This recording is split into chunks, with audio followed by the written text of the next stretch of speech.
तो hello friends, welcome back to my channel. और friend, आज के इस वीडियो सीरीज़ में हम लोग डिस्कस करने वाले हैं इंजीनियरिंग फिजिक्स के इंपॉर्टेंट टॉपिक को, जो आपके एग्जाम पॉइंट ऑफ व्यू से काफ़ी इंपॉर्टेंट है और हर बार एग्जामिनेशन में ये इस टॉपिक से सवाल आता है। तो बिना किसी इंतजार के हम लोग इस वीडियो को शुरू करते हैं। वीडियो में अंत तक बने रहिएगा, तभी आपको पूरा कंसेप्ट समझ में आएगा। क्लियर? और अगर अभी तक आपने चैनल को सब्सक्राइब नहीं किया तो जल्दी से चैनल को सब्सक्राइब कर लें और बेल आइकन को प्रेस कीजिए ताकि हमारे वीडियो नोटिफिकेशन सबसे पहले आप तक पहुंचे। तो स्टार्ट करते हैं हम लोग। तो सबसे पहला टॉपिक आपका है हीलियम नियॉन लेजर। तो ये क्या होता है? तो इसमें कह रहा है the main drawback of ruby laser is that the output beam is not continuous. For the continuous laser beam, gas laser are used which is called the helium neon laser. यानी जो मेन ड्रॉबैक होता है Ruby laser का, वो ये होता है कि जो आउटपुट बीम होते हैं वो कंटिन्यूस नहीं होते। और कंटिन्यूस यूज़र के लिए हम क्या करते हैं? गैस लेज़र का यूज़ करते हैं, जिसे हम कहते हैं हीलियम नियॉन लेज़र। क्लियर? उसके बाद आपका कह रहा है कि helium neon laser is a glass laser which proportional constitute output and with high efficiency. यानी ये कंटिन्यूस आउटपुट और हाई एफिशिएंसी को प्रोवाइड करता है। तो बेसिकली आपका हीलियम नियॉन लेज़र आपका आ गया, तो उसमें बेसिकली आपको कंस्ट्रक्शन और उसके वर्किंग को लिखना होता है। तो ये वर्किंग कंस्ट्रक्शन आपका किस तरह से ये बनता है? तो इसमें कह रहा है कि it is consist of fused quartz tube with diameter of about 1.5 mm। यानी आपका ये डायमीटर रहेगा 1.5 centimetre, okay, and 80 centimetre long, यानी 80 सेंटीमीटर आपका लंबा रहेगा। This tube filled with a mixture of neon under a pressure of 0.1 mm of the mercury and the helium under a pressure of 1 mm of the mercury. The ratio of helium neon is 10:1। यानी जो उसका ratio रहेगा helium और neon का, वो 10:1 के बीच में रहेगा। And one end of the tube there is a perfect reflector while on the other end is a partially reflector. यानी एक ही इंड आपका क्या होगा? परफेक्ट रिफ्लेक्टर होगा और दूसरा आपका पार्सली रिफ्लेक्टर होगा। क्लियर? उसके बाद कह रहा है for optical pumping high frequency generator are used. यानी ऑप्टिकल पंपिंग के लिए हम हाई फ्रिक्वेंसी जनरेटर का यूज़ करते हैं। बेसिकली ये आपका कंस्ट्रक्शन है। फिगर को आप, अगर आपका हीलियम नियॉन सवाल में आता है तो फिगर को आप इस तरह से बना सकते हैं, जिसमें आपको ये आपका पार्शियली रिफ्लेक्टिंग है, ये आपका परफेक्ट रिफ्लेक्टिंग है, ये आपका आरएफ है या जनरेटर, और ये आपका हीलियम नियॉन यहाँ पे मिक्सचर रहता है, और ये फ्यूड क्वार्ट्ज ट्यूब आपका हो गया। क्लियर?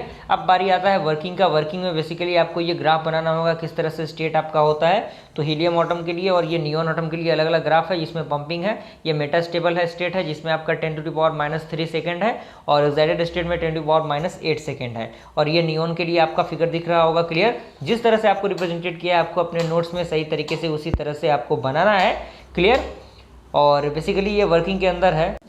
तो उसमें कह रहा है कि when power supply is on, यानी वर्किंग के अंदर जब आप पावर सप्लाई को ऑन करेंगे तो हीलियम एटम जो होगा वो क्या करेगा? एनर्जी को ऑब्जॉर्व करेगा and get the excited present in the ground state. और साथ ही साथ वो क्या करेगा? ग्राउंड स्टेट में उसको भेजेगा and pump the energy tube E3 from the state E1। और जो आपका एनर्जी E3 में ऑब्जॉर्व होगा, E3 में मौजूद रहेगा, वो कहाँ चला जाएगा? आपका E1 में चला जाएगा। Since excited state of the helium atom is equal to the metastable state of neon, यानी जो एक्साइटेड स्टेट होता है हीलियम एटम का, वो इक्वल होता है मेटास्टेबल ऑफ नियॉन एटम के।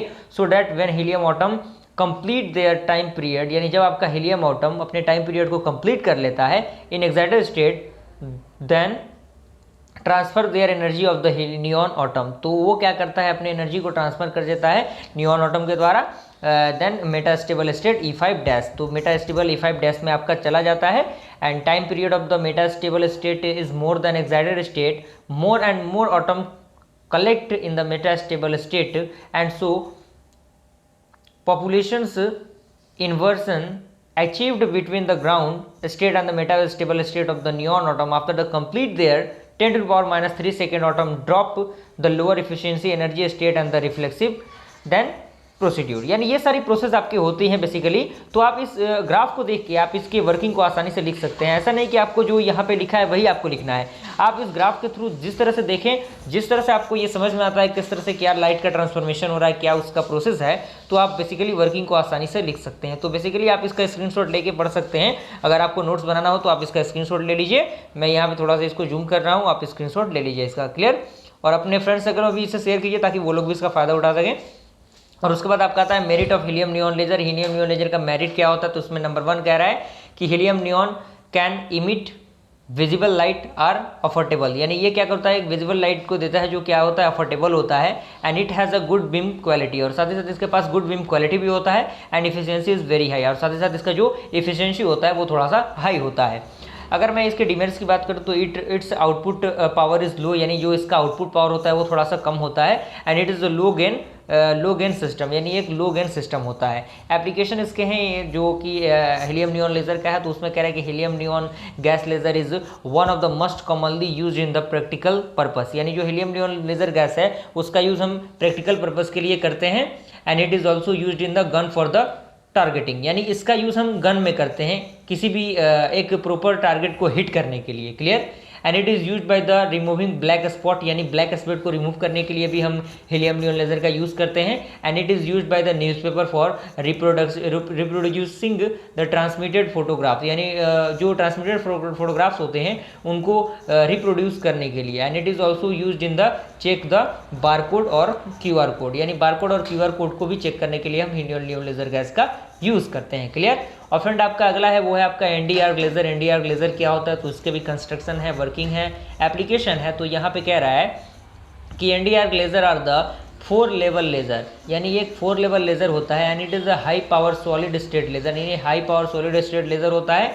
And lasing transmission in ND का power 3+1 is utilize to the produced laser. And यार्ग is that means yttrium aluminium granite, जिसका फॉर्मूला आपको दिख रहा होगा Al2O12 दिख रहा होगा। क्लियर। और द ट्रेवेलेंट ND का power 3+1 is doped in YAG, clear, YAG and produce the 1.06 micrometre wavelength. Clear. तो ये स्टेटमेंट में आप लिख दीजिएगा जो ND आर्क लेज़र होता है उसका। और कंस्ट्रक्शन आपको दिख रहा होगा, फिगर आपके सामने है, किस तरह से लेज़र बीम यहाँ पे निकल रहा है। और ये ND आर्क जो होता है रॉड होता है, ये आपका रॉड है, और ये फुली रिफ्लेक्टर, ये पार्शियली रिफ्लेक्टर, और यहाँ पे आपका क्रिप्टन फ्लाश ट्यूब लगा हुआ है। Clear.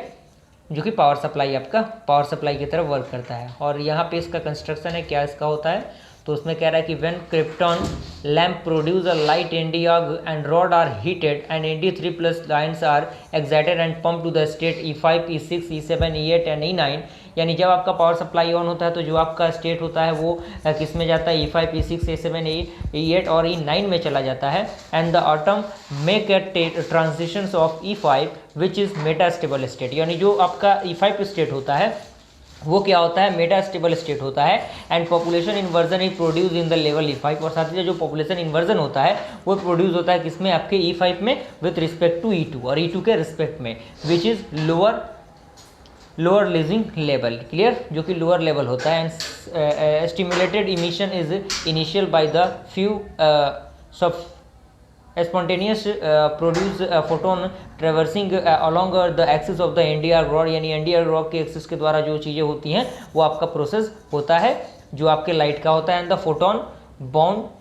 Photon bounce back and further between two mirror ND arc ion in E5, the make a transition to the E2 state with the wavelength of the order of 1.06 micrometre. और ये इसके applications हैं जो कि ND arc का है कि इसमें कह रहे हैं कि for solid tissue surgeries in oral cavity and for cutting and the welding steel super alloy and for flow visualization technique in the fluid dynamic and in the field of cosmetic medicine for the hair removal, यानी hair removal के लिए जो cosmetic medicine होते हैं उसमें इसका use होता है। उसका फ्रेंड आपका अगला टॉपिक है वो है आपका ऑप्टिकल फाइबर। इसमें कह रहा है कि optical fibre is a very thin and flexible medium having a cylindrical shape, यानी एक प्रकार का वेरी थिन और सिलेंड्रिकल शेप का एक फाइबर होता है। And it is the light equivalent to the microwave wave fluid, यानी ये एक प्रकार का किसके इक्विवेलेंट होता है, आपके माइक्रोवेव के इक्विवेलेंट होता है। और जो फाइबर इसमें होता है, यहाँ पे कह रहा है कि the fibre waveguide is construct of a 2 layer of the glass और a plastic and it consist of the following 3 section, यानी ये 3 सेक्शन से मिलने से बनता है, जिसमें पहला सेक्शन कह रहा है कि द इनर मोस्ट लेयर और the core where the light travel, यानी जहाँ पे लाइट आपका ट्रेवल करता है वो आपका कोर होता है। And it is made up of glass और प्लास्टिक, और जो किसका बना होता है, आपका ग्लास और प्लास्टिक का बना होता है। And has a refractive index μ5, इसके पास रिफ्रैक्टिव इंडेक्स μ5 होता है। क्लियर। उसका सेकंड कह रहा है कि the core surrounded by the transparent seat called the cladding, यानी जो सीट कॉल्ड होता है वो आपका क्लैडिंग कहलाता है। And it is a glass और प्लास्टिक कोटिंग, ये आपका ग्लास और प्लास्टिक कोटिंग कहलाता है। And the refractive index of the cladding is the lower than the core, it is denoted by μe, यानी इस तरह से इसे हम डिनोट करेंगे जो कि आपका ये दे रहा है। क्लियर। इसके अकॉर्डिंग और उसके बाद कह रहा है कि it passes through the fibre, जो क्या होता है, थ्रू फाइबर के थ्रू आपका पास होता है। और बेसिकली देख सकते हैं उसमें स्टेटमेंट और आपको एंगल दिख रहा होगा, आप इसका स्क्रीनशॉट ले सकते हैं और इसको कंप्लीट अपने नोट्स में लिख सकते हैं। काफ़ी इंपॉर्टेंट है, काफ़ी बार एग्जामिनेशन में पूछा गया। और ये बेसिकली ऑप्टिकल फाइबर का फिगर आपको दिख रहा होगा, ये 3rd नंबर जो उसका था वो आपका 3rd नंबर का ये प्रिंसिपल्स है। और बेसिकली आपको देख सकते हैं और यहाँ पे ये इसका प्रिंसिपल है कि on optical fibre is the based on the principle of the total interval reflection, यानी ये टोटल इंटरवल रिफ्लेक्शन पे आधारित होता है when light incident on one end of the fibre and small angle.